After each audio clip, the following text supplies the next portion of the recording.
À Kinshasa, les beignets font partie du quotidien. À base de riz, de maïs ou encore de farine de blé, ils se vendent à chaque coin de rue et constituent une source de revenus pour de nombreuses femmes. Dans cette parcelle, cette vendeuse se spécialisait dans les beignets à base de riz et les croquettes. Ici, pas question d'utiliser de la levure. Et selon elle, cet ingrédient altère la qualité du produit. J'ai remarqué que dans mon quartier, le beignet au riz ne se vendait pas. Comme je faisais déjà des croquettes, j'ai décidé de me différencier avec cette recette. Pour le riz, j'utilise souvent la marque Lion car elle gonfle bien. Le riz Makoma est meilleur, mais son prix est élevé, m'oblige à privilégier les lions.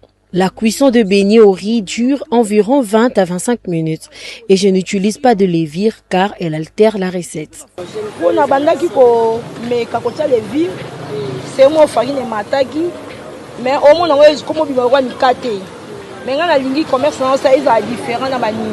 De l'autre côté, certaines préfèrent miser sur le beignet à base de maïs. Je vends le beignet depuis longtemps. Je prépare le zin au maïs et l'autre à la farine. Avec presque la même préparation, la seule différence, c'est la présence du maïs. Ces beignets sont très demandés et il m'arrive de finir tôt, comme aujourd'hui, à 9 heures. Pour faire plus de bénéfices, j'achète les ingrédients en sac. Un sac de farine de 50 kg coûte actuellement 80 000 francs et peut me servir pendant 4 à 5 jours.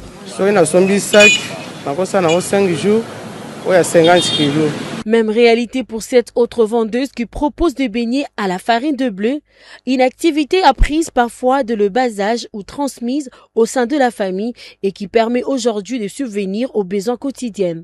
Mais derrière cette activité, les difficultés ne manquent pas. J'ai appris à faire les beignets dès l'âge de 10 ans avec ma mère. Aujourd'hui, ce commerce me permet de scolariser mes enfants. J'utilise les farines Midema ou Dima, mais la qualité varie et les prix augmentent. Un sac de 50 kg coûte entre 75 000 et 80 000 francs. Le sucre et l'huile sont encore plus chers. Comme la vente a baissé, je fais aussi de la vente ambulante pour écouler mes produits.